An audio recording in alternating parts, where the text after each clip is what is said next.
there, grade 7 learners, and welcome to another fun and exciting grammar lesson. I am Ma'am Fean and I am your teacher for today's lesson. During our last discussion, we have talked about distinguishing features of an academic writing. Let us have a recap of what we had discussed in the previous one. Can you still remember it? Let us focus on this question. How did we define academic writing? Correct! Academic writing is a type of non-fiction writing that uses words which are formal, standard, and impersonal. These are pieces of writing that are clear, concise, and supported by evidence. There are 3 examples of academic writing. Do you still remember what these are? You are absolutely correct. These are informative texts, persuasive texts, and research papers. Great! Now, what about the features of an academic text or writing? Let us try to recall them. An academic text has the following features: unity, completeness, coherence, and emphasis or order. We must take note that these features are extremely important because if a written work lacks one of these, the writer will have a problem in delivering the information he or she wants to give to the readers. You already have an idea about academic writing. Therefore, you must try to answer this activity. And since you have already gained information about academic writing and its features, you must complete the sentences and explain why each feature plays an important role in writing an academic text. Number 1. Unity is important in writing an academic text because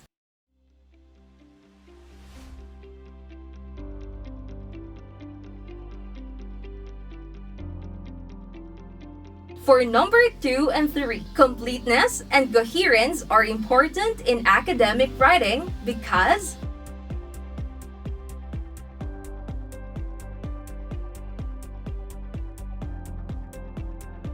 number 4, emphasis or order must be observed in an academic text for the reason that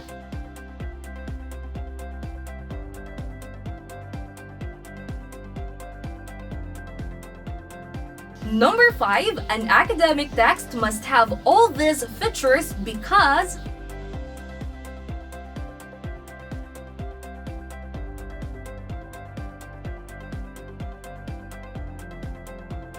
Great!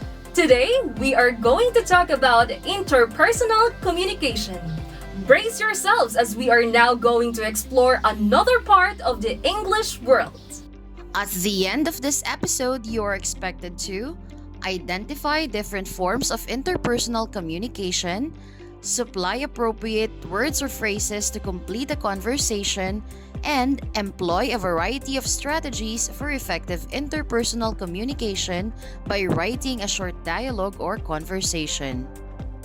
Let us start by defining what communication is. According to Merriam-Webster Dictionary, communication is a process by which information is exchanged between individuals through a common system of symbols, signs, or behavior. It is essential in our everyday activities and is required to function in any aspect of life. It is a dynamic or an ongoing process where people understand each other and where a shared meaning is created. Now, what do we mean by interpersonal communication? Interpersonal communication refers to the entire process and practice of exchanging ideas, information, and even emotional experiences that can be shared between people. Dyadic communication, which refers to communication between 2 individuals who are responding to each other to simultaneously influence and be influenced, is one of the forms of interpersonal communication. There are 3 forms of dyadic communication: conversation, dialogue, and interview. Conversation is the most common form of dyadic communication. It may be defined as a friendly and usual informal talk between 2 people who exchange their views and ideas. Dialogue is the most personal and intimate form of dyadic communication. It is a talk of any kind between you and your friend that brings magic, eradicating the factors which divide or hinder communication between the two of you. Interview is a form of dyadic communication that is considered a two-way process where both parties alternately talk and listen. It is a conversation with a purpose which aims to help the interviewee to understand and put into a larger context the interpersonal, social, and cultural aspects of the environment. There are two components of an interview. Interviewer is a person who obtains information from another by asking a series of questions. Interviewee, the one who is being interviewed. It also has two types. Motivational interview, which involves multiple objectives such as employment screening, creating stories, counseling, receiving complaints, and connecting. Structured interview involves rapport building, which is created by a warm and positive climate which reduces anxiety and defensiveness, for it is conducted by the interviewer to extract knowledge, information, and data from the respondent. Now, get ready, class. I will give you 15 seconds to read each question. Then you are going to identify which form of interpersonal or dyadic communication is being described. Number 1. It is the most personal and intimate form of dyadic communication.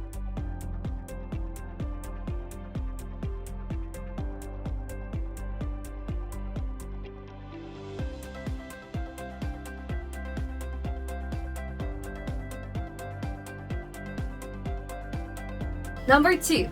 It is the most common form of dyadic communication.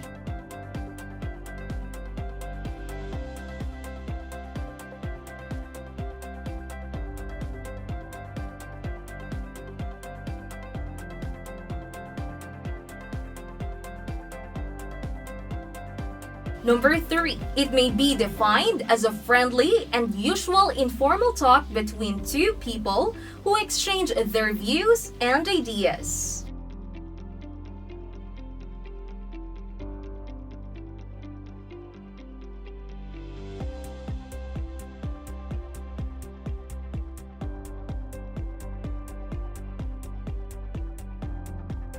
Number 4. It has two types, structured and motivational.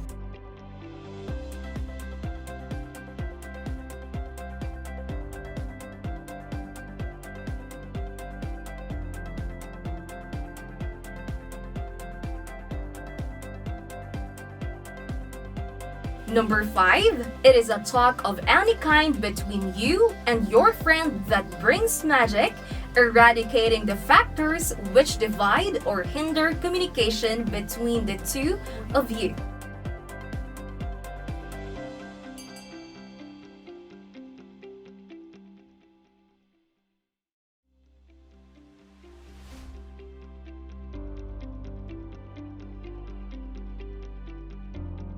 Good job, class! Now let me ask you something. Have you ever been in a situation wherein you needed to respond inappropriately to someone who wants to have a conversation with you? What happened?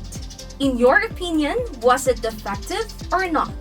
And why? In an interpersonal communication, there are several strategies which can help us to make it effective. Here are some. 1. Speak, then ask. Tell the point you want to say to other participants. Then ask them direct questions so they will be obliged to answer. 2.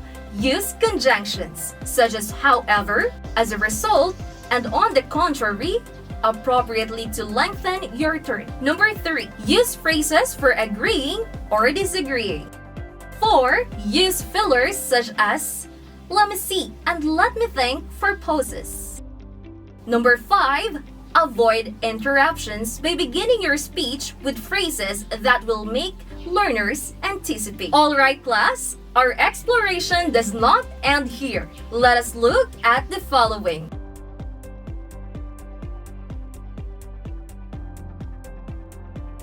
What have you noticed? Correct! Those are examples of an effective conversation. Remember, if you want to make your conversations meaningful, you should keep in mind how to talk. Track the speaker, answer appropriately, listen attentively, know the topic you are talking about. That's nice! And now, to finally end our journey for today, you're going to write your own short conversation about the fighting fake news using 5 to 10 sentences.